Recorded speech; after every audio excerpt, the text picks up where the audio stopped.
မြစ်သားစမုံပေါက်မှာပါဒီမှာလဲသုံးပြီးဟိုးမှာနည်းနည်းတော့မဟုတ်ဘူးကားတွေရော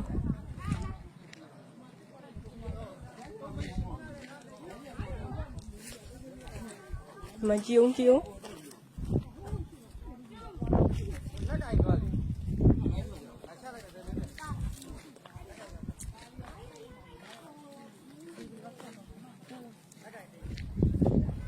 အိုးရေတွေကိုထွက်လို့ကြည့်အောင်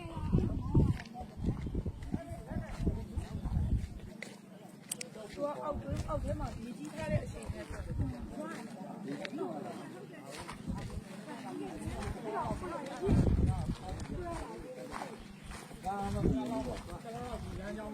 လားလောက်ကတော့အဲဒီရစ်ကားနဲ့ပြင်ဒီလမ်းကြောင်းတော့ယာယီအိမ်မှာပါလေ။ဒီနေထားတယ်တလားလောက်နဲ့ဆင်ရမှာအနည်းဆုံးပြင်ဆင်ရမှာ။တရားကတော့ထိခိုက်မှုတိတ်မရှိပြီမဲ့ဒီပြည့်ရီကြောင်းကျတော့အင်မတန်မှဟိုမှာကားကြီးဟုတ်ကားတယ်ကိုဘက်ဆက်သွားလို့မရတော့ဘူးရတော့ဘူး ကူးကြမှာတော့ခင်ဗျားတို့ထုတ်ကြည့်နေအဲ့ဒါကြီးကို ကားတစ်စီးမှာလဲတော့သွားတာမဟုတ်ဘဲနဲ့အရှင်းမလို့